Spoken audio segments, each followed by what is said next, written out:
पढ़िए शब्दानुवाद वगैरह।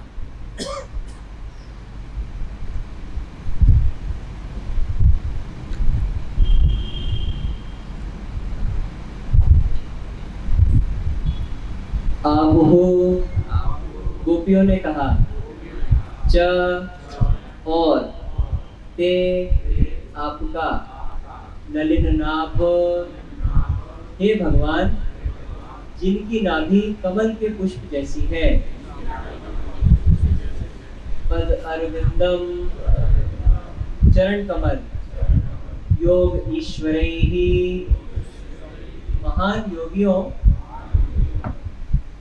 के विधि हृदय में विचिंत्यम ध्यान करने योग्य है।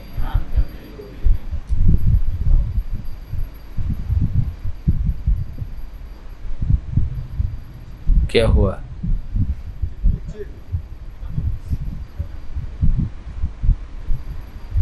अगाध बोधे, जो अति दार्शनिक हैं, जो अति विद्वान दार्शनिक हैं, संसार कूप भौतिक संसार रूपी अंधे कुएं में पतित उन पतितों के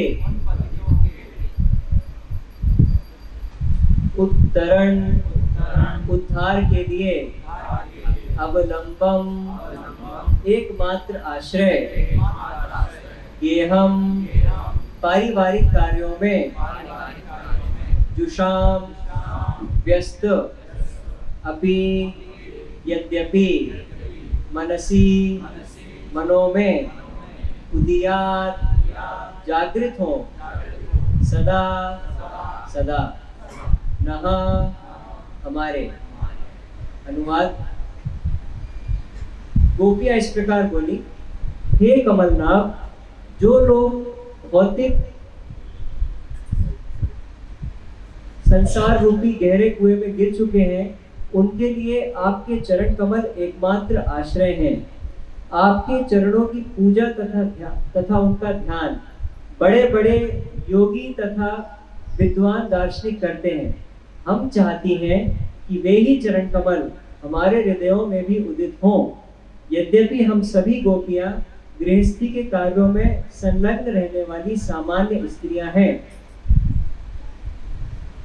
तात्पर्य। यह उद्धरण श्रीमद् भागवत दशम स्कंद 82वां अध्याय के 48वें श्लोक का है।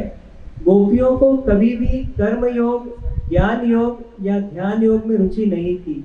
वे तो एकमात्र भक्ति योग में रुचि रखती थी। जब तक उन्हें बाध्य नहीं किया गया, उन्होंने भगवान के चरण कमलों का ध्यान करना नहीं चाहा।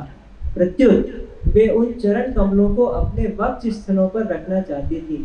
कभी कभी उन्हें खेद होता था कि उनके वक्ष स्थल इतने कठोर हैं, जिससे उन्हें भय था कि कृष्ण अपने कोमल चरण कमल उन पर ना रखना चाहे। जब वृंदावन के चरागाहों के बालू के कण उनके चरण कमलों में गड़ जाते, तो गोपियों को वेदना होती और वे रोने लगती। गोपियां कृष्ण को हमेशा अपने पास घर पर रखना चाहती थी। इस प्रकार उनके मन कृष्ण भावनामृत में मग्न रहते थे। ऐसी शुद्ध कृष्ण भावना केवल वृंदावन में ही प्रकट हो सकती है। इस प्रकार श्री चैतन्य महाप्रभु गोपी भाव से संतप्त अपने मन की बात बताने लगे। भक्ति वेदांत स्वामी श्रील प्रभुपाद महाराज की जय।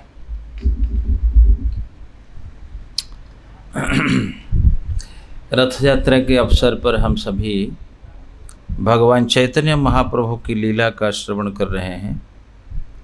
धाम श्री महाकालेश्वर के धाम में हम लोग एकत्रित होकर चैतन्य चरितामृत के अंतर्गत इस अध्याय में कविराज गोस्वामी ने काफ़ी हद तक राधा रानी का और श्याम सुंदर का जो अंतरंग भाव उनका उल्लेख करने का प्रयास किया है। कल आपने सुना था कि चैतन्य महाप्रभु विरह में किस प्रकार श्लोक का पाठ करते थे और स्वरूप दामोदर गोस्वामी उसका अर्थ करते थे। यह कौमार हरस एव बरस्ता एव चैत्र क्षपा स्ते चोन्मलित मालतीश्वर भय प्रौढ़ा कदम्बा नीला सा चैवास्मि तथापि तत्र श्रुत व्यापार लीला विधौ रेवारोधसी वेदचितुर्तले चेतः समुत्कंठते।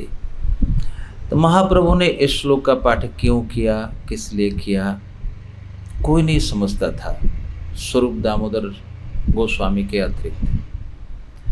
तो महाप्रभु के भावों को वो समझते हैं और उन्होंने प्रकट भी किया। कविराज गोस्वामी ने, स्वरूप दामोदर गोस्वामी ने जो प्रकट किया, इसी श्लोक के अर्थ को उन्होंने बंगला भाषा में जो चौपदी कहते हैं ना, द्विपद और चौपद, 4 पदों का जो छंद है उसमें लिपिबद्ध किया है। तो हम लोग इसका अर्थ तो ऐसे सामान्य रूप से समझ सकते हैं, आहुश्चते नलिन नाभ पदार बिंदम योगेश्वरे हृदय विचिन्त्य अगाध बोधे। ये प्रसंग इस प्रकार से हैं। कुरुक्षेत्र में तत्कालीन जितने राजा सभी एकत्रित हुए थे। क्यों? द्वापर युग में एक महान ग्रहण काल उपस्थित हुआ था, जिस समय केवल राजा नहीं, अनेक सामान्य जनता भी वहाँ एकत्रित हुए थे। लाखों करोड़ों की संख्या में लोग वहाँ एकत्रित हुए थे। हमारे भारतीय परंपरा में ऐसा विधान है, जिस समय ग्रहण लगता है तो उसमें पृथ्वी में बहुत कुछ परिवर्तन होता है। ग्रहण के समय में आश्चर्य की बात है, विज्ञान चाहे माने, विज्ञान को तो मानने के लिए मजबूर होना पड़ता है, कहीं कितने कब से ऐसा लिखा हुआ है कि ग्रहण अब होगा, कल होगा, परसों होगा। ग्रहण कब सूर्य को लगेगा और चंद्रमा को लगेगा, ये पहले से निश्चित होकर के लिखा हुआ है। कोई साइंटिस्ट तो नहीं निकल रहा है आजकल, है ना। हमारे भारत में ही, विश्व में कब चंद्र ग्रहण और कब सूर्य ग्रहण होता है, उसको कोई वैज्ञानिक तो निर्णय नहीं कर रहा है, पहले हमारे शास्त्र में लिखा हुआ है। 1 साल से पहले कह दिया जाता है। हमको याद है जब नया पंचांग बनता है वैशाख पूर्णमासी के दिन, उस दिन गांव में पाठ होता था कि अमुक तारीख को, अमुक तिथि को महाग्रास, राहुग्रास चंद्र ग्रहण, केतुग्रास सूर्य ग्रहण, ऐसा पाठ होता था। ग्रहण काल एक बहुत ही पवित्र समय माना जाता है। चैतन्य महाप्रभु का जब जन्म हुआ था उस समय भी चंद्र ग्रहण हुआ था। चंद्र ग्रहण के उपरांत ऐसा माना जाता है धरती शुद्ध हो जाती है, कई औषधीय गुण प्रकट होते हैं। और ऐसा माना गया है ग्रहण के उपरांत जो व्यक्ति समाज में दान पुण्य आदि कर्म करते हैं तो उनका धन में वृद्धि होती है। आप देखोगे जब भी वृंदावन में ग्रहण का समय आता है, लाखों की संख्या में अग्रवाल लोग आते हैं। अग्रवाल एक ऐसी कम्युनिटी है, गुप्ता, बंसल, अग्रवाल, जिंदल, ये जो अग्रसेन के 19 लड़के, उनके नामानुसार ये सब नामकरण किया गया है। वाकई ये धनवान है, ये धन का उपयोग शास्त्र के अनुसार करते हैं, इसलिए इनके पास धन आता है। आप देखिए कोई भी अग्रवाल परिवार हो, वो जरूर अपने बेटे से कहेगा बेटा कुछ परसेंटेज रख कर मंदिर को दे देना, गौशाला को, गरीबों को, धर्मशाला, कुआं, बावड़ी, हॉस्पिटल, ये सब बनवाते हैं। लाइफ मेंबरशिप के अध्यक्ष हम रहते हुए 20 साल हो गए। हमारे उधर 13,000 14,000 लाइफ मेंबर, उनमें से 11,000 अग्रवाल है। उनके पास धन की कमी नहीं होती क्योंकि वो ठीक ठीक प्रयोग करते हैं। जैसे ग्रहण का समय आता है वो खूब ला करके बांटते हैं, मंदिरों में गरीबों को खूब बांटते हैं। तो ग्रहण काल उपस्थित हुआ, भगवान श्री कृष्ण एवं समस्त जदुवंशी हरियाणा का एक स्थान का नाम है कुरुक्षेत्र। कुरुक्षेत्र में एक ब्रह्म सरोवर नाम से बड़ा सरोवर है, बहुत पवित्र सरोवर। उस सरोवर में हमने कितने बार स्नान किया।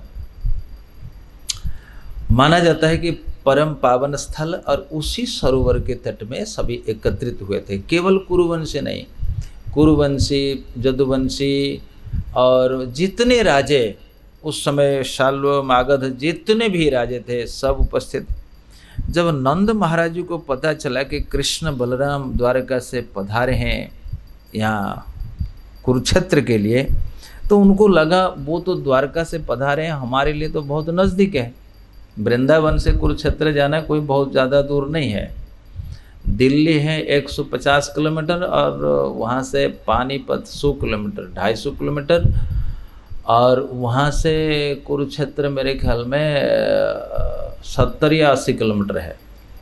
तो टोटल 300 किलोमीटर, 350 किलोमीटर के अंदर अंदर है। और द्वारका तो कहीं हजारों किलोमीटर। यदि कृष्ण बलराम हजारों किलोमीटर पार करके यहाँ आते हैं, आ सकते हैं, तो हम क्यों नहीं जाएंगे।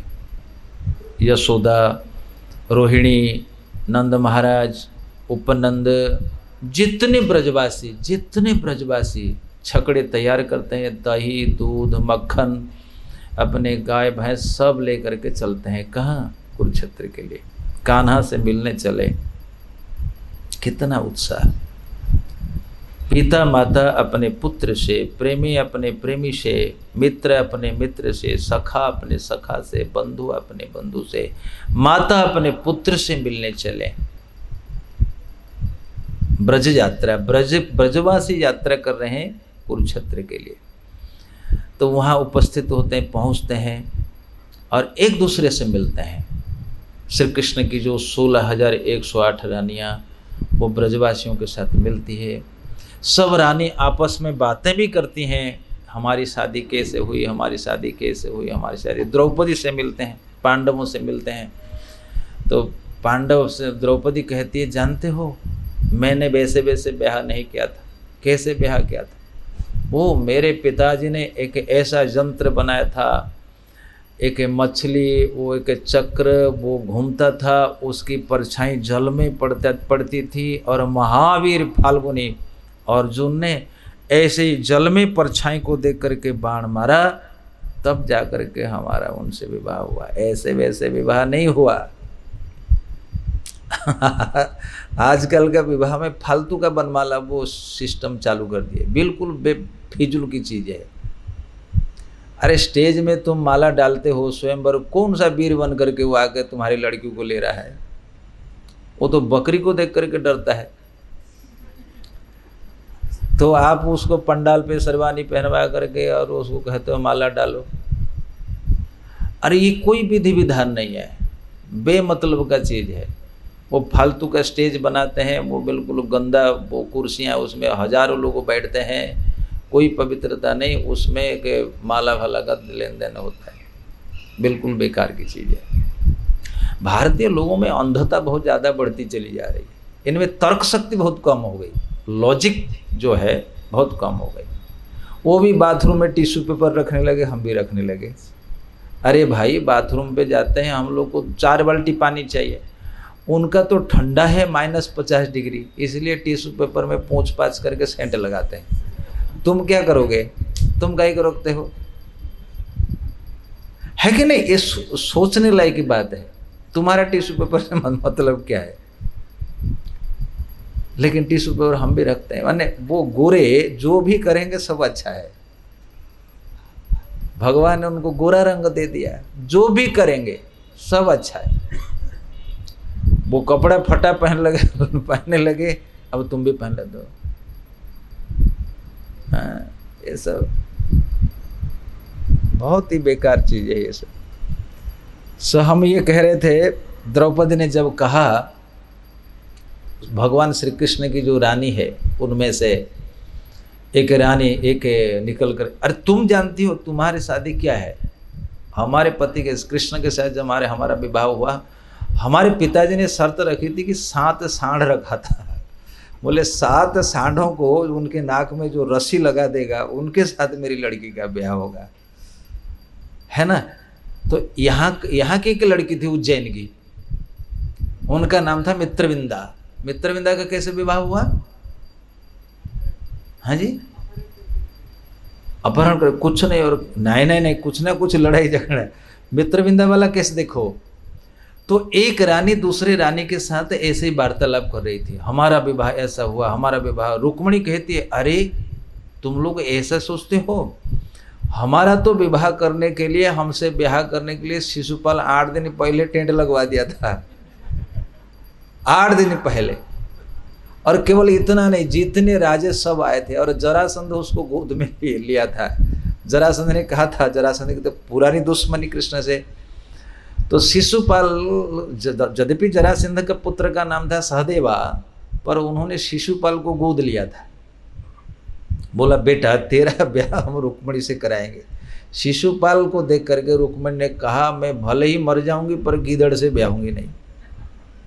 रुक्मिणी ने पत्र लिखा, तो भगवान श्री कृष्ण आए। आप लोग को जानते हो, जैसे जैसे रुक्मिणी का हरण किया, हरण होने के बाद शिशुपाल चुपचाप बैठा था। हाय रे मेरी दुल्हनिया लेके चला गया। हे विधाता, मैं किसको मुँह दिखाऊंगा। जरासंध आकर कहता है, सुन, अरे हम क्षत्रिय रहे, मेरे को देखे। 23 बार हार करके, कितनी बार लड़ाई हुई थी? जरासंध ने कितने बार अटैक किया था? 17 बार, है ना। तो 17 बार अटैक करके अब देखो 18वीं बार हम लड़ने के लिए आ गए थे। अब देखा ना, कृष्ण को हमने भगा दिया। तो शिशुपाल कहता है, इतने बेशरम हमसे पहले बैठे हुए हैं, हमारी एक लड़की को, एक दुल्हनिया को ले गए तो क्या हुआ? जितने बेशरम सब वही इकट्ठे हुए थे। शिशुपाल, जरासंध ने कहा, क्या हो गया? 17 बार हार के हम तुम्हारे से खड़े। तो शिशुपाल को हौसला आया, हमसे भी बेशरम यहाँ होते हैं। जब भी कोई व्यक्ति जैसे चोरी करके पिट जाता है, तो दूसरा चोर अरे एक बार पिटाई हो गई तो क्या हो, अब देखो 50 बार पिट करके हम तेरे सामने खड़े हैं। तो उस चोर को थोड़ा हौसला उसका बुलंद हो जाता है, हाँ हम सभी ऐसे ही होते हैं। वहाँ आपस में मिलजुल करके बातें करते हैं, परंतु कृष्ण का मन गोपियों के पास है। कम मौका मिलेगा हम जाएंगे। इनका मन उनमें है, उनका मन उनमें है। सायंकालीन जब सब अपने अपने काम में व्यस्त है, तब श्री कृष्ण छुप करके आते हैं गोपियों के पास। चुपचाप कहते हैं, गोपी क्या आपने भुला दिया? एक कटे हुए घाव में चूना लगाना है। कहाँ गोपी भुला पाएंगी?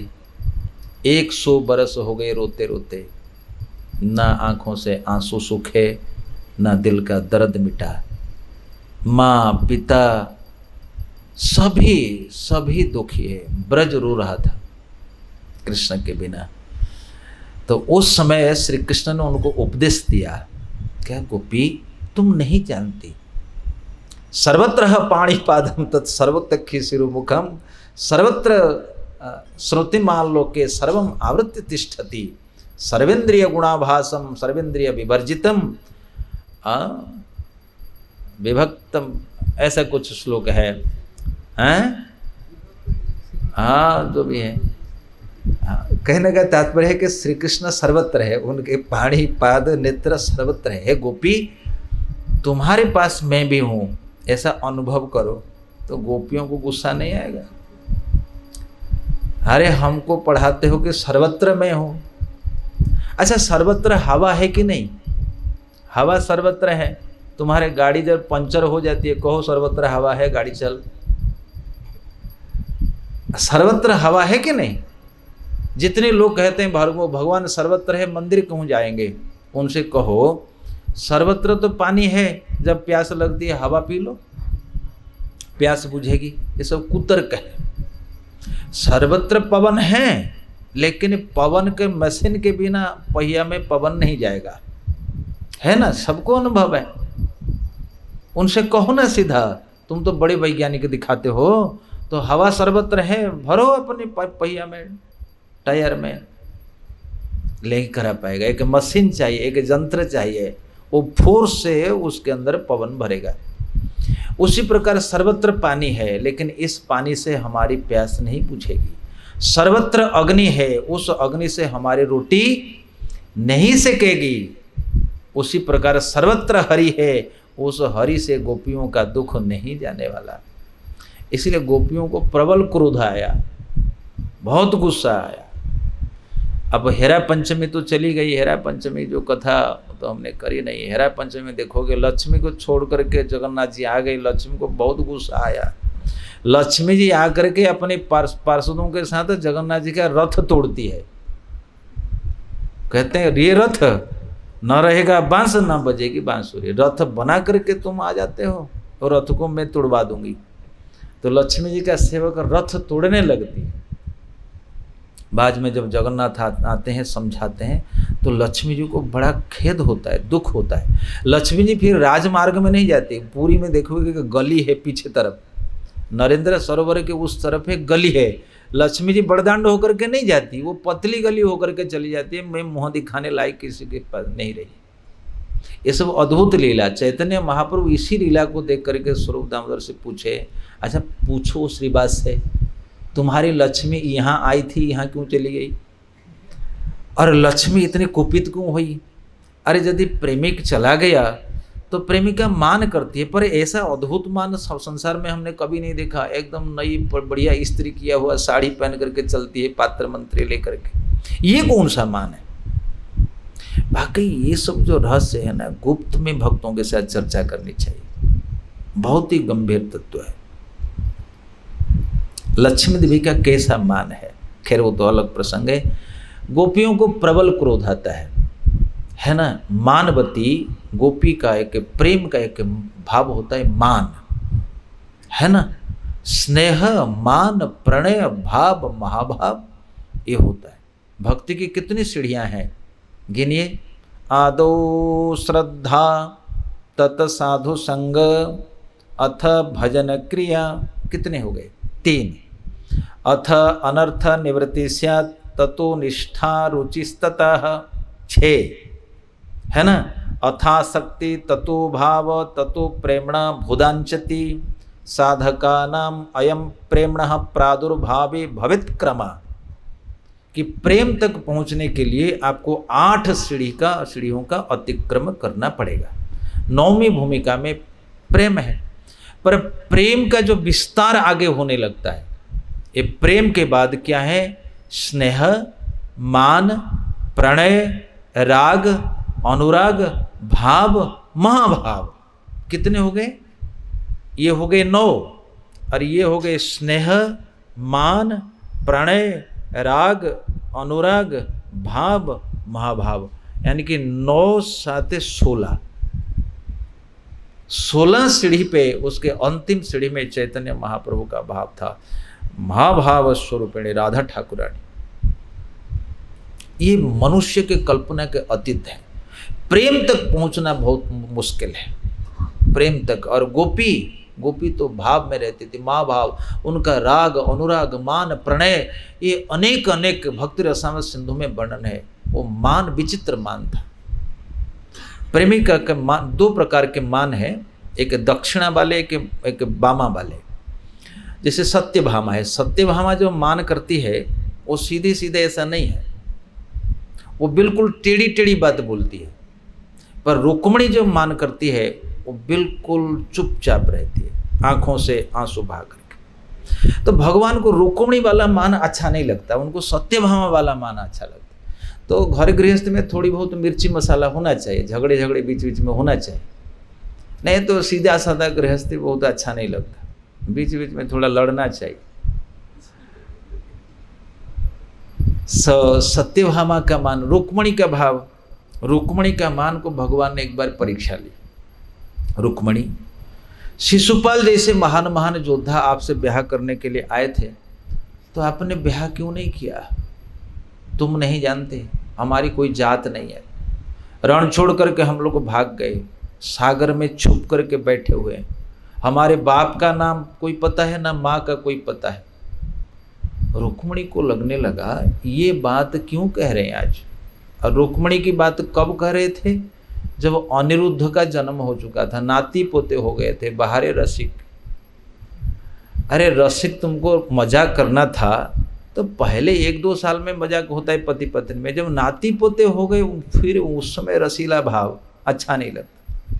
पर रुक्मणी इतना सुनते ही थर थर कांपने लगी, थर थर कांपने लगी और बेहोश होकर के गिर रही थी। उसमें भगवान के श्रीअंग से 2 भुजाएं निकली, 4 भुजा। तो दोनों भुजा से भगवान ने रुक्मणी को धारण किया और दोनों भुजा से एक भुजा से पानी लगाए उनकी आंखों में और अपने आंचल से रुक्मणी के नेत्र पोछे। तो रुक्मणी के उस सुंदर मुखारविंद को गोद में ऐसे धारण करे कृष्ण कहते, रुक्मणी अब इतनी जल्दी ऐसा हो जाती हो, हमको विश्वास नहीं था। अरे भाई, हमारे गृहस्थ में क्या आनंद है? पत्नी के साथ थोड़ा व्यंग करना, पत्नी को छेड़ना, यही तो आनंद है, बाकी और क्या है? अयम ही परमो लाभ। देखो, अयम ही परमो लाभ भागवत में 3 बार आया है। सुदामा कहते हैं अयम ही परमो लाभ जद वैकुंठ प्रिय दर्शनम। सत्या से कहते हैं सत्या, जीवन का लाभ है भगवान का सानिध्य प्राप्त करना, अयम ही परमो लाभ। दूसरा अयम ही परम लाभ भगवान शंकर कहते हैं अयम ही परमो लाभ सताम संगति। मार्कंडे के पास कहते हैं, हे मार्कंडे, जीवन का यही लाभ है एक भक्त के साथ मिलना, सत्संग प्राप्त करना। लेकिन भगवान यहाँ झूठ बोल रहे हैं, यहाँ भगवान की बात को प्रामाणिक नहीं मानना चाहिए। कहते अयम ही परमो लाभ। देखिए वो क्या लिखा हुआ है, मेरे ख्याल में 60 में, जहाँ भगवान कहते हैं अयम ही परमो लाभ। देख के हमको बताइए। 60 में जहाँ रुक्मणी भगवान का वार्तालाप होता है, भगवान कहते हैं अयम ही परमो लाभ। हाँ, अयम ही परमो लाभो गृहेषु गृह मेधिनाम यन्नर्मयी नियते यामो। क्या है आगे? प्रियया भिरुभामिनी। हाँ, प्रियया भिरुभामिनी अयम ही परमो लाभो गृहेषु गृह मेधिनाम। हम जैसे गृहस्थियों के लिए परम लाभ यही है कि यन नर्मयी नियते यामो। याम माने 3 घंटा, नर्म माने हास प्रयास। बस परिवार पत्नी के साथ थोड़ा हास प्रयास में 2-3 घंटा बिता दे। इसको प्रमाण नहीं मानना चाहिए कि भाई भगवान ने तो कहा था अयम ही परमो लाभ हो यन्नर्मयी नियति जामो प्रिय भिरुभामिनी। नहीं, वो तो भगवान सांसारिक लीला का ये आचरण कर रहे हैं, तब वो ठाकुर जी ने कहा। फिर भी ये कोई बुरा भी नहीं है, आप प्रयास करो तो अपनी पत्नी से प्रयास कर सकते हो, बुरा क्या है। लेकिन सत्यभामा के साथ इतना कहते, वो तैयार हो जाती लड़ने के लिए। रुक्मणी तो बेहोशी अवस्था, मूर्छित हो गई। भगवान ने कहा बस इतनी सारी बात, इतनी छोटी सी बात से आप मूर्छित हो रही हो।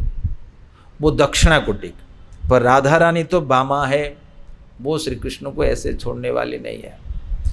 तो गोपियों के साथ जो ऐसा वार्तालाप हो रहा था कि सर्वत्र मैं हूँ और तुम लोग गोपी जाओ, मेरा अनुभव करो। तो गोपियों झुंझला करके कहती है आहोश्चते नलिन नाभ पदार बिंदम योगेश्वरे हृदय विचिन्त्य अगाध बोधे। अरे प्रभु, आप जो आपके चरण कमल, आप जो उपदेश करते हो, ये उपदेश बड़े बड़े मुनियों के लिए है। हे नलिन नाभ, हे कमल। मैंने उस दिन जो कमल की बात कही थी, एक बात मैंने गलत कह दी थी, बाकी नाभि को मैंने छोड़ दिया था। भगवान श्री कृष्ण के शरीर में 8 कमल है, 2 चरण, 2 हाथ, 2 नेत्र, 6, और एक मुख कमल, एक नाभि कमल। तो नाभि कमल के जगह में मैंने मुस्कान कह दिया था, तो उसको रेक्टिफाई कर लेना, सुन लेना। तो 8 कमल, नाभि कमल। इसलिए यहाँ गोपी कहती है हे नलिन नाभ, यानी नलिन माने कमल, नाभि माने नाभि। हे नलिन नाभ, आपके पदार बिंदम, आपके चरणार बिंद बड़े बड़े योगीश्वरों के द्वारा भी चिंतन में नहीं आने वाला, अर्थात बड़े बड़े योगी अपने चिंतन, अपने ध्यान से आपके चरणार बिंदों को प्राप्त करते हैं। विचिन्त्य अगाध बोधि, अगाध बोध माने उनकी जो चेतना की गहराई में जाकर समाधि, महासमाधि में, निर्विकल्प समाधि में प्रभु बड़े बड़े योगी आसन, प्राणायाम, ध्यान आदि के द्वारा आपके चरणों का चिंतन करने में समर्थ होते हैं।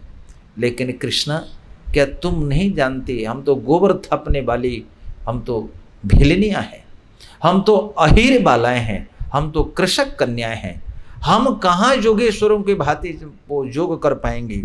संसार कूप पतित, हम तो संसार रूपी कुएं में पड़े हुए। इस संसार को कहते हैं, जन्म मृत्यु का आवागमन के चक्कर को संसार कहते हैं। संसर अतिथि संसार, जो अनादि काल से ऐसे संसरता आ रहा है। संसार माने ये मत समझना तुम्हारा परिवार संसार है, नहीं। संसार शब्द का अर्थ होता है जन्म मरण आवागमन का चक्र, उसको संसार कहते हैं। तो गोपी कहती है जो संसार कूप पतित, हम तो सब संसार रूपी कुएं में पड़े हुए हैं।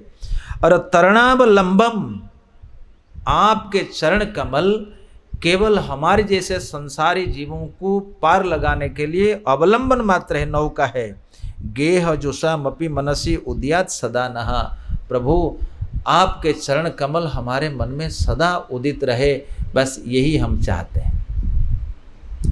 अर्थात गोपियां चाहती हैं ये ध्यान व्यान हमसे होगा नहीं। तुमने उद्धव के माध्यम से कहा और खुद कह रहे हो, उद्धव के द्वारा इनडायरेक्टली और डायरेक्टली कह रहे हो, नहीं नहीं नहीं। तो प्रभुपाद जी एक उदाहरण देते हैं। तो गोपी की कहते हैं कि गोपियाँ, वो तो गोपियाँ कहते हैं कि चरण कमल हम आपके चरण कमल हमारे स्तन पर रखो, है ना गोपी गीत में। प्रणत देहि नाम पाप कर्षणम तृणाचरानुगम श्रीनिकेतनम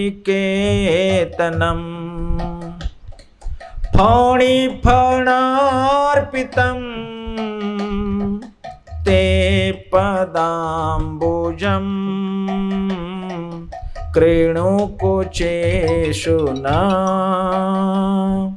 क्रन्धिरेच्छया, कृणुकुचेषु न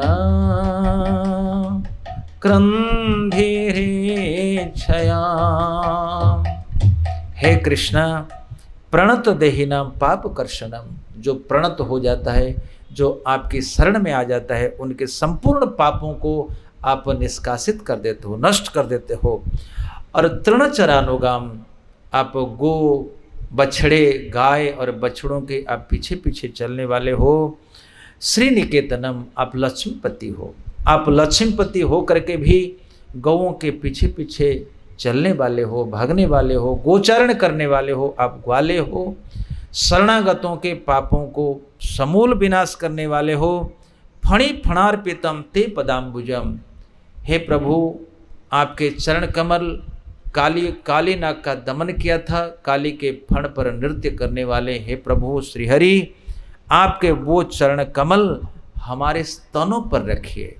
कृणु कुचेषु न, हमारे स्तनों पर रखिए और हमारे हृदय के विकार को दूर करिए। हमारे हृदय में जो काम भाव है उसको शांत करिए। गोपियां जिनके चरण को भय से, अतिशय भय से अपने बक्षोज पर धारण करती है। क्यों? क्योंकि गोपियों को लगता है कहीं हमारे स्तन कठोर है, भगवान श्री कृष्ण के चरण कमल हमारे स्तन से कहीं अधिक कोमल है, कहीं उनको आघात न लग जाए, इसलिए डरती डरती, बहुत भयभीत होती, उनके चरण कमलों को अपने वक्षों पर पधराती है। तो गोपियों का ये भाव, इसकी सीमा कौन पा सकता है? इसलिए चैतन्य महाप्रभु कहते हैं गोपियों का भाव तो गोपी ही जाने।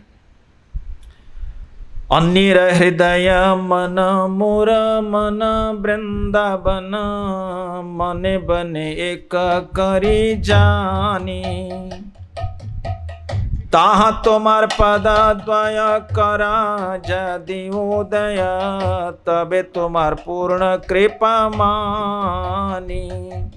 प्राणनाथ सुन मोर सत्य निवेदन, ब्रज अमर सदन ताहा तुम्हार संगम, न पाइले न रहे जीवन। प्राणनाथ सुनो अमर सत्य निवेदन। राधा रानी कहती है, हे प्राणनाथ, ये मेरा सत्य निवेदन है, यदि आपके चरण कमल ब्रज नहीं जाएंगे तो ये प्राण पखेरु नहीं रहेंगे, प्राण उठ जाएंगे। ये चौपाई सब पढ़ लेना। पूर्वे उद्धव द्वारे एबे साक्षात आमारे, योग ज्ञान करीला उपाय। तुम्हें विदग्ध कृपामय जान हमारे हृदय, मोरे इच्छे कहीते न जुआय, मोरे इच्छे कहीते न जुआय। गोपी कहती है, कृष्ण आपको बातों में हराना बहुत मुश्किल है। आप विदग्ध हो, आप पंडित हो, आपने उद्धव के माध्यम से हमें यही उपदेश दिलवाया था। आज प्रत्यक्ष रूप से तुम भी वही उपदेश कर रहे हो। ये वे साक्षात हमारे योग ज्ञान कहिला उपाय, आप हमको योग साधने के लिए कहते हो। तुम्हें विदग्ध कृपामय जाना हमारा हृदय। कृष्ण किसको छिपाना है, तुम हमारे दिल की बात, तुम हमारे हृदय की बातें सब जानते हो।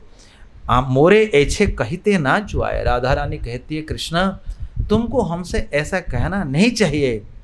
चित्त काढ़ी तो माहते विषय चाहे लगाईते, जत्र करे नारी काढ़ी बारे। तारे ध्यान शिक्षा कराए लोक हसाइया मार, स्थान स्थान ना कर विचारे। सखी है स्थान स्थान ना करे विचारे। अरे सखी, अरे कृष्ण, तुम हमें योग की शिक्षा देते हो। क्या आप नहीं जानते कि चित्त काढ़ी तुमा हैते विषय चाहे लगाईते, जत्न करी नारी काढ़ी बारे। कृष्ण आप हमको योग की शिक्षा देते हो। हम तो चाहते हैं कि एक पल के लिए आपसे हमारा चित्त जुदा हो जाए, ताकि हम घर धंधा, घर के काम धंधा कर सके। और उसको हम गोपियों को तुम कहते हो कि योग करो। चित्त काढ़ी तुमा हैते, यानी कि तुमसे हम चित्त अलग करना चाहते हैं। योगीगण आप में चित्त लगाना चाहते हैं, पर हमारी स्थिति तो ऐसी है कि हम आपसे चित्त को हटाना चाहते हैं। विषय चाहे लगाईते, हम तो चाहते हैं कि हम अपने बच्चों के, अपने पति के, अपने सास ससुर की देखभाल करेंगे, पर जत्न करी नारी काढ़ी बारे। हम तो जत्न करने पर भी उस चित्त को वहाँ से हम हटा नहीं सकती। तारे ध्यान शिक्षा कराओ कृष्ण, थोड़ा शर्म भी करो। ऐसे व्यक्ति को, ऐसे गोपियों को तुम ध्यान की शिक्षा देते हो। विषय लोक हंसाई हमारा, ये तो लोगों को हंसाने वाली बात है। स्थाना स्थाना ना करो विचार। कृष्ण तुम्हारा क्या विचार शक्ति लोप हो गई, तुम विचार नहीं कर पाते हो किसको कैसा उपदेश देना है। अरे भाई, जो कैलकुलस, जो ट्रिगोनोमेट्री, जो स्टैटिस्टिक्स पढ़ रहे हैं, उनको आप ए स्क्वायर बी स्क्वायर पढ़ा रहे हो, ABCD पढ़ा रहे हो। कृष्णा तुम इतने बेशर्म हो गए। स्थाना स्थाना ना कर विचार। नहे गोपी योगेश्वर पद कमल तोमार, ध्यान करी पाई बे संतोष। तोमार वाक्य परिपाटी तार मध्य कुटी नाटी, सुनी गोपीर आरो बाढ़े रोस। सखी है सुनी गोपीर आरो बाढ़े रोस। कृष्ण गोपी योगेश्वर नहीं है कि वो चित्त को लेकर कृष्ण में प्राणायाम आदि के द्वारा एकाग्र करेगी। नहीं नहीं, पद कमल तुम्हारा ध्यान करी पाइबे संतोष। और ध्यान से आपको लगता है कि हमको संतोष मिलेगा? बिल्कुल नहीं है। तुम्हारा वाक्य परिपाटी, और कृष्ण तुम जिस ढंग से प्रवचन कर रहे हो ना, तार मध्य जो ऐसे कुटी नाटी छल कपट भरी वाणी कहते हो, सुनी गोपीर आर बाढ़े रोष। गोपियों को तुम संतोष नहीं दे रहे हो, प्रसन्नता दे रहे हो, गुस्सा दिला रहे हो। देह स्मृति नाही जार, संसार कोप कहाँ तार, तहाँ हैते ना चाहे उद्धार। बिरह समुद्र जले काम तिमिंगले गिले, गोपी गणे नेह तार पार। सखी है गोपी गणे नेह तार पार। कृष्ण तुम कितने बेवकूफ हो, तुम कितने बेशरम हो, जिसका संसार नहीं है, जिनका देह स्मृति नहीं है। जहां तक संसार की बात है देह को लेकर के तो है, जिनकी देह की स्मृति नहीं है तो उनका संसार बंधन कहाँ है।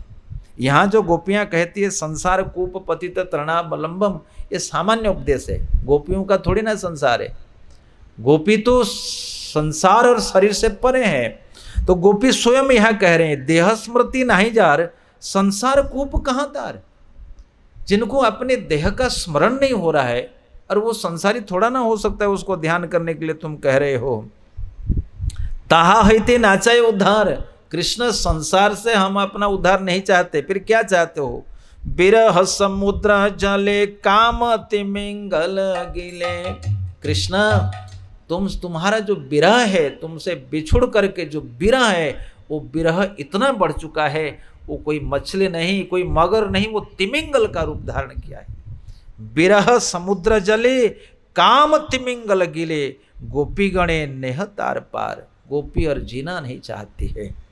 वृंदावन गोवर्धन जमुना पुलिन बन, सही कुंज रासादिक लीला, कृष्ण तुम सब भूल गए, वही गोवर्धन है, वही बंशीवट है, वही जमुना पुलिन है।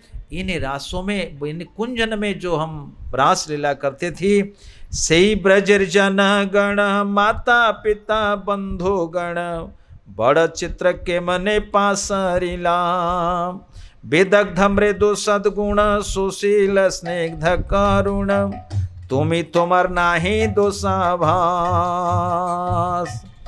तबे जे तुम्हार मन नाही स्मरे ब्रज जन, से अमर दुर्दैव विलास। कृष्ण तुम तो पंडित हो, तुम तो विदग्ध हो, तुम्हारा कोई दोष नहीं। वही माँ पिता, वही प्रेयसी, वही बंधु, वही सखा, वही गोवर्धन, वही जमुना, ऐसा तुम कैसे भुला दिया। कृष्ण हम समझते हैं कि इसमें तुम्हारा कोई दोष नहीं, लगता है कहीं ना कहीं हमारा भाग्य की विडंबना है, भाग्य की विडंबना। इस प्रकार गोपियां एक एक वाक्य कहते हैं। वाकई जीवन में साधु बनना है तो इसी रस का आस्वादन करना है। समय का बंधन है, हम देखो 4 बार तो हमने घड़ी देख लिए, तो कैसे इसका आस्वादन हम कर पाएंगे। पर ये ऐसा इतना दिव्य भाव है, आगे चल के कृष्ण उनसे मिलते हैं। कृष्ण कहते हैं गोपी तुम्हारा जो प्रेम है उस प्रेम से हम ऋणी रहेंगे, ब्रह्मा की आयु पा करके भी हम तुम्हारे ऋण से ऋण नहीं हो सकते। गोपियों ने पूछा था कृष्ण से, कृष्ण प्रेम करने वालों से कुछ लोग प्रेम करते हैं, कुछ लोग प्रेम नहीं करने वालों से प्रेम करते हैं, और कुछ लोग प्रेम करने वालों से प्रेम नहीं करने वालों से किसी से नहीं करते हैं। कृष्ण इनमें से तुम क्या हो। कृष्ण ने कहा मैं कुछ नहीं हूँ, समझाया उनको प्रेम। तो कृष्ण कहते हैं प्रिया प्रिय संग ही ना, प्रिया प्रिय संग बिना, नाही जिये ये सत्य प्रमाण, मोर दशा सोने जेबे तार यही दशा हबे, यही भय तुम्हें राखे प्राण, यही भय तुम्हें राखे प्राण। से सत्य प्रेमवती प्रेमवान से पति, वियोगे जे बांछे प्रिय हिते, नागणे अपन दुख वांछे प्रिय जन सुख, सही तुम्हें मिले अच्छे राते सखी है, सही तुम्हें मिले अच्छे राते। भगवान श्री कृष्ण ने कहा प्रिया प्रिय संग हीना, प्रिया प्रिय संग बिना, नाही जिए ये सत्य प्रमाण। बोले जब प्रेम गाढ़ से गाढ़तर होता है, प्रेमी प्रेमिका के बिना और प्रेमिका प्रेमी के बिना जी नहीं सकता। इसलिए मित्रों, शास्त्र में जिस प्रेम का वर्णन है उनको शुद्ध सुवर्ण के साथ तुलना की गई, और संसार में जो काम है जिसको आप प्रेम आख्या दे रहे हो, वो प्रेम नहीं है, वो काम है। कुछ हार्मोन का, जब हार्मोन की वृद्धि होती है, एक के प्रति एक का दूसरे का आकर्षण होता है। हार्मोन का निःसरण जब समाप्त हो जाता है, एक दूसरे को देखना तक नहीं चाहते, तलाक ले लेते हैं, मारपीट करते हैं, एक दूसरे को मार उतारने के लिए, है ना। लेकिन भगवान कहते हैं प्रिया प्रिय संग ही ना, प्रिया प्रिय संग बिना, नाही जिए ये सत्य प्रमाण। अगर सच्चाई में किससे कोई प्रेम करता है, वो उसके बिना जी नहीं सकता। जुदाई उसे बर्दाश्त नहीं है, जुदा नहीं हो सकता। इसलिए जहां गोपी वहीं कृष्ण, जहां कृष्ण वहीं गोपी, जहां राधा वहीं श्याम, जहां श्याम वहीं राधा। ये श्री कृष्ण के वचन है। ना ही जिए वो जी नहीं सकता। मोर दशा सुने जेबे तार यही दशा हबे, यही भय दोहे राखे प्राण। पर दुर्दैव से कहीं भाग्य की विडंबना से यदि अलग हुए हैं और एक दूसरे के बारे में सोचते हैं, यदि मेरी ये दुर्दशा को वो सुनेंगे, वो जिएंगे नहीं, इसलिए मैं ठीक रखूंगा। शत्रुघ्न का प्रेम ठीक ऐसा ही था। शत्रुघ्न खूब बढ़िया से अपना राज्य का शासन करते थे, प्रेस किए हुए कपड़े पहनते थे, घुड़सवार करते थे, बिल्कुल जितने प्रेमी भरत से भी शत्रुघ्न का प्रेम अपार। लक्ष्मण का प्रेम तो ठीक है, लक्ष्मण से भरत का प्रेम और प्रबल, और भरत से शत्रुघ्न का प्रेम और प्रबल। शत्रुघ्न से पूछा गया, आप इस तरह से कैसे रहते हो? शत्रुघ्न ने कहा, 14 वर्षों के बाद जब हमारे भाई आएंगे तो वो देखेंगे कि अयोध्या की ये हाल हुई है, क्या सोचेंगे, क्या सोचेंगे? ताकि मैं अयोध्या को ऐसे रखना चाहता हूं, मेरे भाई जब 14 वर्ष पूरी करके आएंगे, ये अयोध्या को और हम और सुंदर बना करके उनके चरणों में हम भेंट कर सकें। इसलिए रामायण में शत्रुघ्न प्रेम को सबसे महान माना गया है। तो यद्यपि शत्रुघ्न खूब, आप कहोगे भरत तो वो जौ खा करके, गोमूत्र से जौ पका कर खाते थे, नहीं नहीं नहीं नहीं, यहाँ जो प्रेमी है वो घूंट घूंट करके पी जाता है। इसको कृष्ण कहते हैं, यदि मेरा प्रेमी सुनेगा कि मेरी ये दशा है, वो नहीं जिएगा। वो सोचता है यदि मेरी ये हालत सुनेगी, वो नहीं जिएगी। इसलिए दोनों के बारे में विचार करके अपना प्राण को रखते हैं। तो कृष्ण कहते हैं, सेई सत्य प्रेम बते प्रेमवान सेई पति, वियोगे जे वांछे प्रिय हिते। वियोग होने पर, जुदा होने पर पति पत्नी के बारे में हित सोचता है, पत्नी पति के बारे में सोचती है। कृष्ण कहते हैं वो दुर्लभ जोड़ा है। ऐसा संसार में पति पत्नी मिलना असंभव है, और यदि पति पत्नी है वो स्वर्गीय है, वो दैवी है। नागणे अपन दुख बांछे प्रियजन सुख, अपना सुख दुख हो विचार नहीं करता। प्रियजन, मेरे प्रेमी, मेरे प्रेमिक, मेरी प्रेमिका कैसे सुख खुशी रहेगी, कैसे सुखपूर्वक रहेगा अथवा रहेगी, एक दूसरे के बारे में सोचते हैं। से ही दुएं मिले अचिरात, भगवान कहते हैं ऐसा प्रेम का कभी विनाश नहीं होता। भगवान के आशीर्वाद से वो पति पत्नी, प्रेमिक प्रेमिका एक दिन ना एक दिन जरूर मिलते हैं। इस प्रकार से भगवान ने आशीर्वाद दिया, हे गोपी, मैंने कंस को मार डाला, बहुत कुछ कर लिया, 2-4 दिन की बात है, तो जरूर हम आपसे मिलेंगे। यूं कहकर कहते हैं, मयि भक्तिर्हि भूतानाम अमृत त्वय कल्पते, दिष्टा यदासित मत्स्नेहो भवती नाम मदापन। हे गोपियों, हे गोपियाँ, आपके हृदय में जो मेरे प्रति स्नेह, जिस भक्ति का उदय हुआ है, वही भक्ति ही अमृत है, वही भक्ति ही अमृत है। यही सब अर्थ प्रभु स्वरूपे रसने, रात्रि दिने घरे वसी करे आस्वादने। ये सब अर्थ को चैतन्य महाप्रभु स्वरूप दामोदर गोस्वामी के साथ बैठ के रात दिन श्रवण करते थे। फिर बलगंडी पे जाकर रथ रुकता है। हमको समझ, विश्वास कीजिए, हमको बहुत क्रोध आता है जब टाइम पार हो जाता है।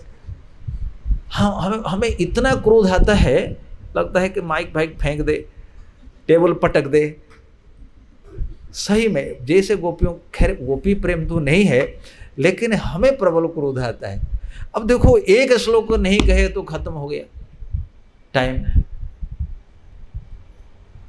क्या करें। अब आप लोग देख ही रहे हो, हम कभी इधर उधर कभी नहीं जाते, सब्जेक्ट पर ही फोकस करते हैं, पर टाइम इतना बदमाश है, वो बिल्कुल पतली गली देख करके चला जाता है। अच्छा सोचो, हम लोग का इतना ही भाव है, ऐसा महसूस होता है, तो चैतन्य महाप्रभु के लिए कैसा नहीं होता है। योगा इतम निमिषेण, ये जो अच्छा वक्त है ना, इतना फास्ट बीत जाता है तो कहना मुश्किल है। तो आप सबके भाव का हम सम्मान करते हैं।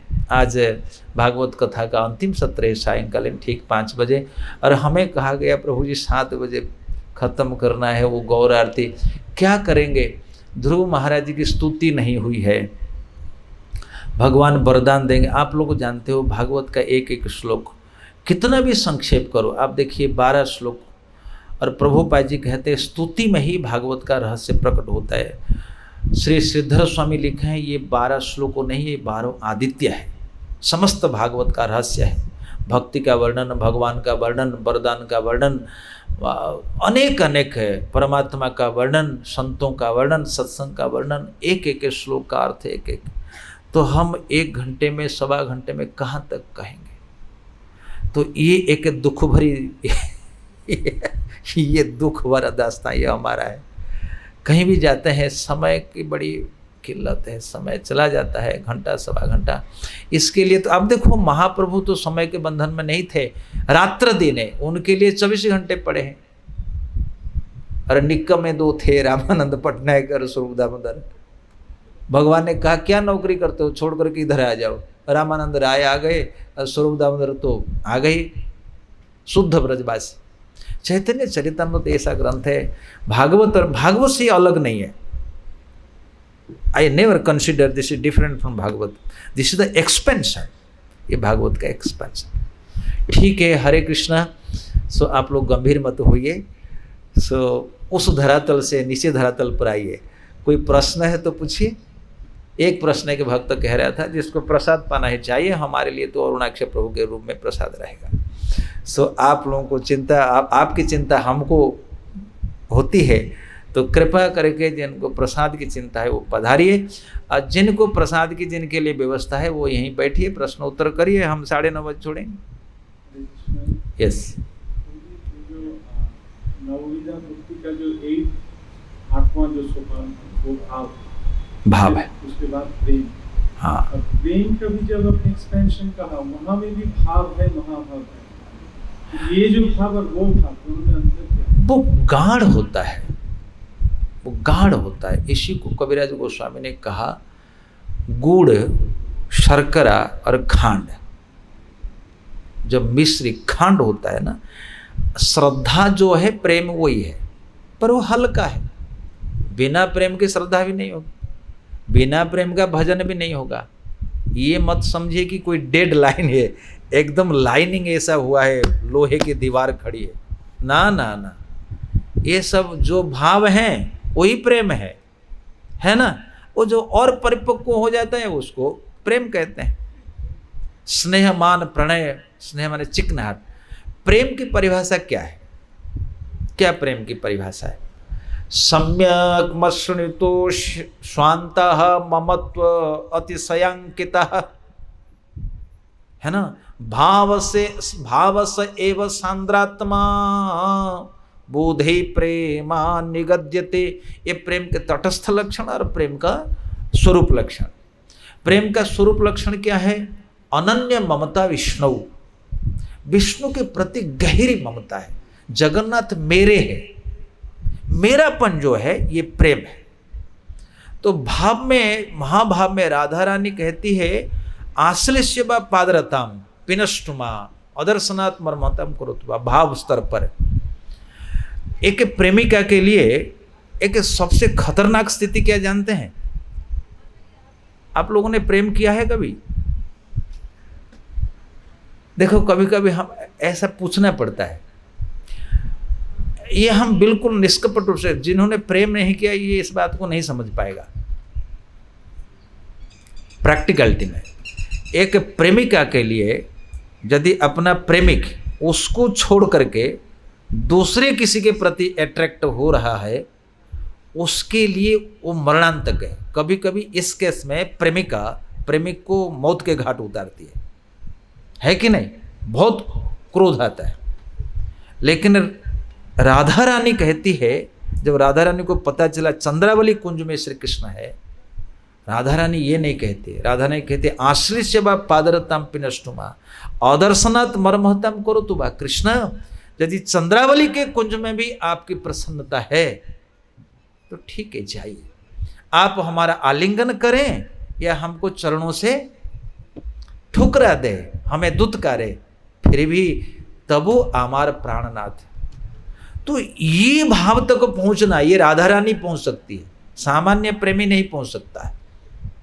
सामान्य प्रेमी तो मौत के घाट खंजर भोंकता है, भोंक देती है, लेकिन राधा रानी का जो प्रेम है वो कहती है चंद्र, यही तो आपने पढ़ा ना, वो प्रेमी का सुख चाहता है, प्रेमिका प्रेमी का सुख को चाहती है। ठीक है, आपको अगर उसमें सुख है आप जाइए, लेकिन मैं आपको छोड़ नहीं सकती। तो कृष्ण कहते हैं वो प्रेमिका एक दिन ना एक दिन जरूर मिलेगी, वो शुद्ध प्रेम है। समझ रहे हैं? तो महाभाव में ये प्रेम है, यही तो सिखाया गया है। तो ये सब बहुत गहरी गहरी बात है, बहुत गहरी बात है, अनुभव की बात है। और कोई प्रश्न? और कोई भक्त पूछ रहे थे प्रभु जी हमारे कुछ प्रश्न हैं, जो पूछना है पूछ लो। यस, आप माताएं जाओ जिनको यस है, ये माता जी को छोड़ देंगे, माता जी को दे दो, कोई प्रश्न है पूछ ले।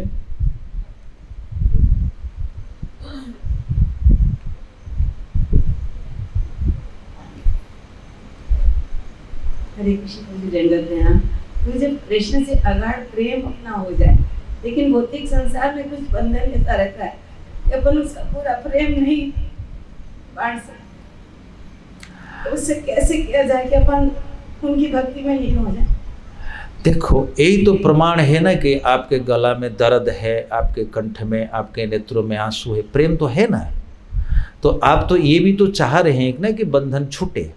जैसे रानी कुंती ने कहा था, हे प्रभु आप कृपा करो, पांडवों के प्रति और यदुवंशियों के प्रति जो प्रेम की डोरी है वो स्नेह पासम इमम छिंदी, आप मेरी इस स्नेह डोरी को काट दो। तो यही चाहना ही प्रेम है। तो धीरे धीरे करके भगवान समय आने पर कर देंगे। बार बार कहीं और होता है, समय आने पर होगा। आपके भगवान ने कहा व्यक्ति परिवार में रहे और रोज शाम को प्रार्थना करे, प्रभु ये डोरी हमारा काटो, डोरी हमारा काटो। प्रार्थना का अर्थ होता है बारंबार निवेदन, ऐसा नहीं कि एक दिन कह दिया छोड़ दिया, नहीं, उसको सचमुच प्रार्थना नहीं कहते। प्रार्थना विज्ञान का अर्थ होता है जब तक कर्म सिद्धि नहीं होता है तो तब तक प्रार्थना जारी रखनी चाहिए। ईसा भी यही कहते थे कि दरवाजा खटखटाओ, knock the door and the door will be open for you. तो प्रार्थना आप करते रहिए, यही प्रेम है, यही प्रेम है। प्रभु कब वो समय आएगा, महाप्रभु कहते हैं कब वो समय आएगा, कब वो समय आएगा। कैसा है वो श्लोक है चेतोदर्पण मार्जन में, युगायतम निमिषेण चाक्षुषा प्रवृसायतम शून्यायतम जगत सर्वम गोविंद विरहेण में। प्रभु कब वो समय आएगा, आपका नाम सुमिरन करके हमारे नेत्रों से आंसू बहेंगे, मेरा गला गदगद हो जाएगा, शरीर में रोमांच कंपासुर होगा, पुलक होगा, कब होगा, कब होगा। तो यही प्रार्थना आप करते रहिए। अच्छा है, ओके।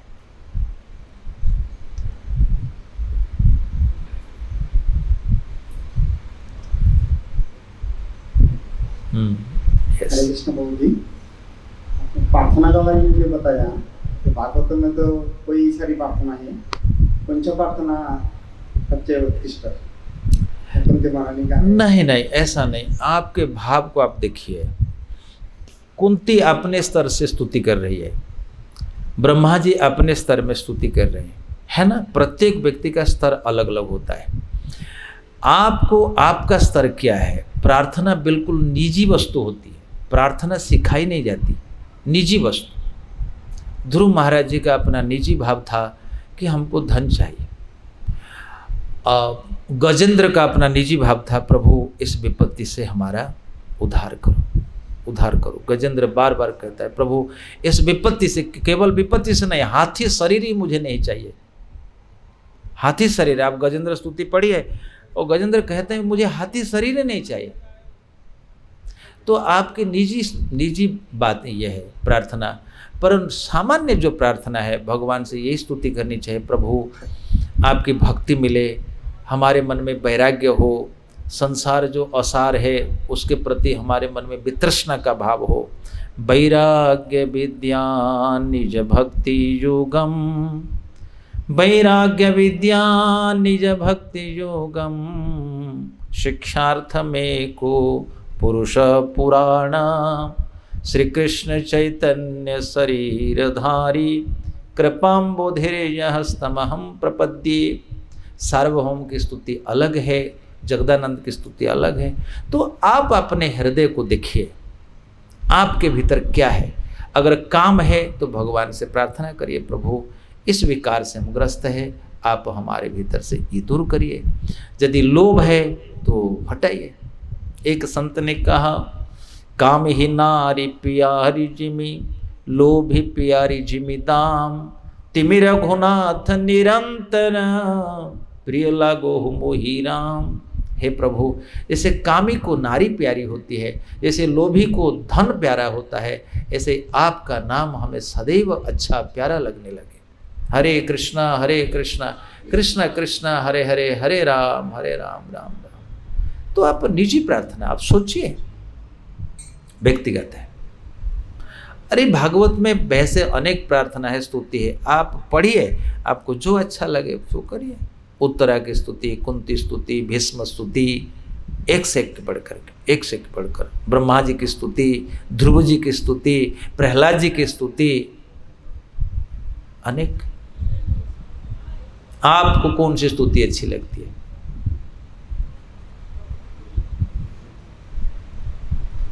हरे कृष्ण। आपने जो बताया है तो क्रिटिकल है। जब कोई भी स्तुति पढ़ता है, जैसे भीष्म स्तुति बहुत अच्छा लगा। कोई भी स्तुति तो भीष्म स्तुति का एक श्लोक पढ़िए। ये क्या प्यार हुआ तो आपका, ये तो सूखा प्रेम हो गया। इतिमतिरूपकल्पिता पितृष्णा, भगवती सात्वत पुंगवे विभूम्नि, स्वसुखमुपगते क्वचिद् विहरतुं, प्रकृतिमुपेयुषि यद् भव प्रवाह। कितना बढ़िया है ना, एक से एक। सो इसको पढ़िए आप ये भीष्म स्तुति पढ़िए, ठीक है? अगली बार मिलेंगे, पूरे 10-12 श्लोक याद होना चाहिए। सदैव देवो भगवान प्रतीक्षताम, कितना बढ़िया, ठीक है? और कोई प्रश्न? यही समाप्त है। यस, पीछे एक भक्त पूछना चाहते।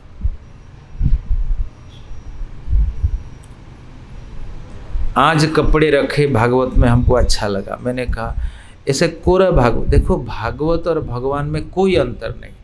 कपड़ा तो रखना बहुत ज़रूरी है ना। हम लोग ऐसे, ये बहुत अच्छा, आज बहुत अच्छा लगता है ऐसे आज टेबल सजाना, भागवत को रखना, माला पहनाना, ये साक्षात भगवान का स्वरूप है। मेरे विचार में ये जो बैठे हैं उनसे ये श्रेष्ठ है। आपके विचार में क्या है? नहीं, ऐसा जबरदस्ती आने, दिल क्या कहता है? नहीं होना, देखिए ये तो कॉम्प्रोमाइज वाली बात हो गई। नहीं, ठीक क्या है? क्या प्रभु भागवत श्रेष्ठ हैं? देखो ये की बात नहीं है कि नाम विग्रह स्वरूप तो एक ही है, लेकिन एक आपात विचार में रखो कि भागवत और भगवान के जो विग्रह, वो दोनों में श्रेष्ठ कौन सा है? कौन सा श्रेष्ठ है आपके विचार में? हाँ जी, भागवत श्रेष्ठ है। क्यों श्रेष्ठ है? सीधी सी बात है, एक तुमसे बात तो नहीं करता, कहाँ बात करता है? 10-12 साल हो गए मंदिर, ये मंदिर 2006 में हुआ ना, 2006 में हुआ। कितने साल हो गए? 16 साल हो गए। 16 साल में आपने कितनी बार बात करी? नहीं बात कर सकते। लेकिन गीता ने कितनी बार कहा सर्वधर्मान परित्यज्य, कृष्ण डायरेक्ट बात करते हैं आपसे। तो जो व्यक्ति बोलता नहीं है और जो व्यक्ति बोलता है, तो दोनों में श्रेष्ठ कौन सा है? बोलने वाला। और इनको क्या है? तेनेयम वाङ्मयी मूर्ति ही प्रत्यक्षा वर्तते हरे है। ये भगवान का वाणी अवतार है, वो विग्रह, वो अर्चा अवतार है। वो केवल पूजा लेंगे, वो खाएंगे, वो बोलेंगे नहीं। और ये बोलेंगे तो श्रेष्ठ कौन सा है? ये श्रेष्ठ है। साधु सीधा सीधा, आप जितना सीधा विचार करोगे ना उतना अच्छा है। भाई ये बोलते हैं, और सचमुच जिन्होंने भागवत का आश्रय लिया, भागवत के कहने पर आप उनको मान सकते हो। बिना कहे बिना प्रमाण आप कैसे मानोगे? नहीं मान सकते ना। तो श्रेष्ठ कौन हुआ? ये श्रेष्ठ है हर प्रकार से। इसलिए भागवत कथा के समय घंटा कम बजाया जाता है, आरती वगैरह संकुचित किया जाता है। ध्रुव महाराज पूजा करते थे, जब उनका नाम जब बढ़ने लगा तो पूजा हो पाई? पूजा खत्म। यही तो सीखने लायक है, ये सीखने लायक है। सो यस, लास्ट प्रश्न पूछो। Yes yes yes. ये प्रश्न दूसरा टाइप का है। किस टाइप का है? चैतन्य चरितामृत अंतलीला 2:10 में एक श्लोक आया है। हाँ छठा हरिदास देव त्याग करके गंधर्व रूप से कीर्तन। हाँ जी हाँ जी हाँ जी हाँ जी। तो वहाँ एक श्लोक आया, भारतवर्ष का 9 खंड है। हैं? भारतवर्ष का 9 खंड है। 9 खंड, हाँ जी। तो हमारा प्रश्न है, हम कौन सा खंड में है? इलाव्रत वर्ष। ना, इलाव्रत वर्ष। हाँ, जो 9 वर्ष है, 9 खंड, हरि वर्ष, इलाव्रत वर्ष, और उसमें हिरण्मय वर्ष, भद्राश्व वर्ष, केतुमाल वर्ष, है ना। 9 भाग में जम्बूद्वीप का वर्णन किया गया। देखिए 9 खंड है। 9 खंड के अंदर एक खंड है भारतवर्ष। भारतवर्ष। भारतवर्ष का भी 9 खंड का। ऐसा कहाँ लिखा हुआ है? जम्बूद्वीप का 9 खंड कर दिया गया है। ना, अंतलीला कहाँ दिखाइए हमको? ओह भाई दिखाइए तो सही। भारतवर्ष को तो 9 भाग, जैसे 7 द्वीप है, ठीक है ना, प्लक्ष, जम्बू, शाकर, क्रौंच, है ना। तो उसमें जो जम्बू द्वीप है उसको 9 भाग कर दिया गया, हरिवर्ष आदि भारत। अब भारत को कहाँ 9 खंड कर दिया गया? ऐसा तो कोई नहीं पढ़ा मैंने। यही तो मेरा प्रश्न है। अंतलीला में लिखा है। कहाँ दिखाइए? अंतलीला 2। पढ़िए पढ़िए पढ़िए। लोग मेरे पास नहीं है, मेरे पास अनुवाद। क्या लिखा हुआ है? सप्तद्वीपेर लोकार नवखंडवासी देव गंधर्व किन्नर मनुष्य वेशयासी। आप गलत कह रहे, इसमें नवखंड, इसमें भारत कहाँ लिखा हुआ है? ये सप्तद्वीप को, जो जम्बू द्वीप है, उसको 9 खंड कर दिया गया है। ये तो सही लिखा हुआ है ना। हाँ हाँ, क्या लिखे हैं? ये क्या लिखे? ताम्रपर्णी। ये अच्छा 9 खंड। अच्छा इस प्रकार करते हैं तो लिखा तो है, फिर क्यों पूछ रहे हैं? विदिन भारतवर्ष देयर आर 9 खंडज। They are known as Aindra, Kaseru, Tamraparni, Gabhastimat, Kumarika, Naga, Saumya, Varuna और गंधर्व। तो लिखा हुआ है, पर भारत में ये भागवत में ये सब नहीं लिखा हुआ। ये किसी दूसरे शास्त्र में प्रभुपाद जी ने लिखा हुआ है। वह 9 खंड एक क्या करते हैं, एरिया वाइज कर देते। जैसे द्रविड़ और क्या कहते हैं गौड़, तो गौड़ को 5 गौड़ बना दिए और द्रविड़ बना दिए, तो ये 9 खंड ऐसे बना दिए। पर ये किस पुराण का है तो हमको पता नहीं। ये तो लिखा हुआ है, इसमें और प्रश्न क्या है? What is the question? मैं सुना हम लोग अच्छा हम कौन सा खंड में? में सुनाएंगे तो बाकी का कुमारी का खंड में मेरे ख्याल में हम लोग कैसे आएंगे? कुमारी का तो जाकर के दक्षिण भारत में है, कन्याकुमारी।